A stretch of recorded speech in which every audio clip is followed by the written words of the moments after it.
Yo, what's going on, YouTube? And welcome to Goal Line Hockey. It's your boy Kevin Forte. We are taking a look today at the Canadiens de Montreal. We're taking a look at the Canadiens today and their hot start to the 2021 campaign. We'll be taking a look at that in this video. If you like what we're doing here at Goal Line Hockey, want to see the latest news around the NHL, you guys know what to do. Make sure to give this video a big thumbs up and a subscribe down below, and let's take a look at the Habs. So the Montreal Canadiens, wow, they are off to a hot start this season. And we're going to be taking a look at them today. So this past weekend, NHL's NBCSN was talking about their latest power rankings. And you know who was at the top?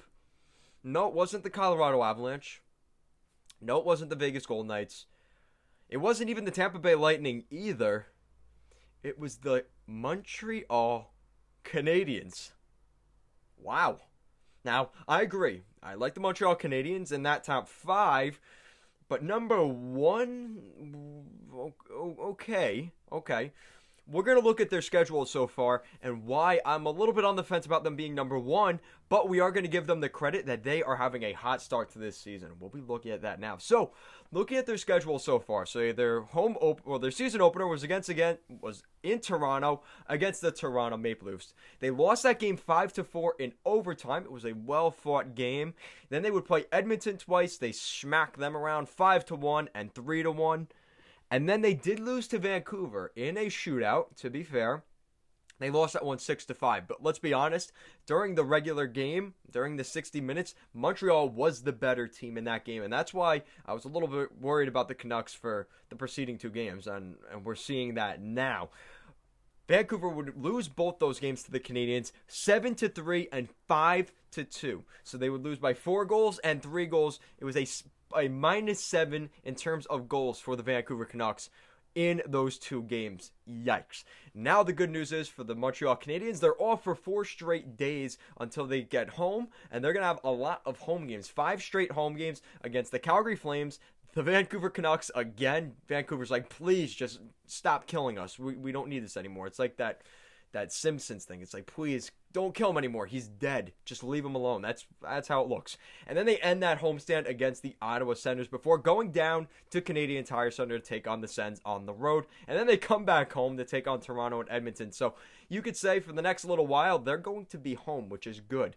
Then they play Toronto, which is fairly close. They're off for an entire week before they play Toronto again to end off the month. And then they go on a little road trip. But that's a little too far ahead, but it's a good opportunity for Montreal. They started they have not played a home game yet, so their first 2.5 weeks of the season, they are going to start the season without a home game, but they're going to get rewarded with that because now they have plenty of home games, and the Montreal Canadiens are playing extremely well. And you look at their top point producers, and those Caps jerseys are amazing, but I'll talk about that in a minute. The top point producers, Tyler Toffoli, the big addition in the offseason, their big free agent acquisition, has 8 points on the season for the Habs. Jeff Petrie with 7 points. He re-signed this offseason, signing a contract extension. Tomas Tatar, Nick Suzuki, and Jonathan Drouin each have 6 points on the season. Yoel Armia, hopefully he's not out long term because he has 5 points on the season. And Josh Anderson, another pickup in the offseason. And Brendan Gallagher each are tied for 4 points on the season, 7th best on the Habs.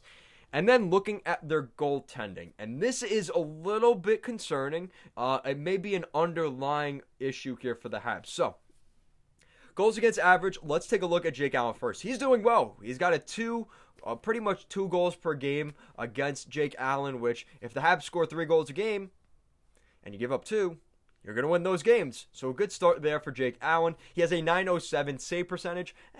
It's all right. But again, he's a backup, right? That's okay. But the more concerning thing is Carey Price's numbers. Carey Price is not playing as much as he has in the past couple of years because now they have a reliable backup in Jake Allen.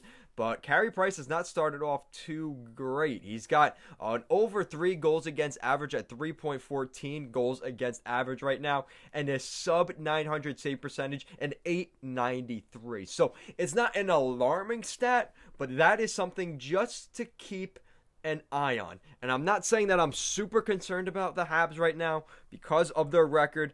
And this kind of reminds me of the Philadelphia Flyers. Like, the panic button may not necessarily be turned on. Maybe because of that last game against Boston. But Montreal is having a lot of success, so they may be more resistant to, realizing, maybe we are having some issues. So that's just something to keep in mind. Looking at the power play, it's pretty good, 13th in the NHL. Penalty kill, again, nothing great, 15th in the league at 78%. So they're just taking care of business. They're not doing anything super great in any one category on special teams, but as long as you're not super bad in penalty killing or power play, you're going to do pretty well. And I think the one concern right now is Carey Price. What's going on with Price? Why is he not playing that well? It doesn't matter right now because they're winning games, so the media is not going to get too hard on him. But if they start losing games and he's got a sub 900 save percentage and over 2 goals against average per game, and they're giving him, what are they giving him, $10.5 million per season? The questions will arise in Montreal. So guys, let me know your thoughts in the comment section down below. I know there's a lot of you Habs fans. Whenever I make Habs videos, it always does really well. So I love the support from my Habs fans up north of the border. I'm cheering you guys on right now. I got to go with the bandwagon, either you or the Winnipeg Jets with picking up Pierre-Luc Dubois.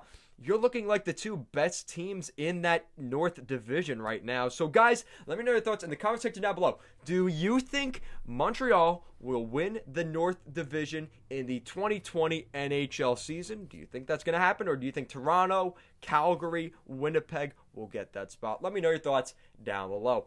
And if you like what we're doing here, Goal Line Hockey, want to see the latest news around the NHL, you guys know what to do. Make sure to give this video a big thumbs up and to subscribe down below. Make sure to check out our weekly podcast every Thursday night at 6 p.m. for the latest news around the NHL, and we answer your guys' questions from the YouTube comment section down below. So if you want to have a chance to have your question heard on next week's podcast, make sure to leave some feedback and comments and questions down below. Thank you guys so much for watching, and let's go Habs.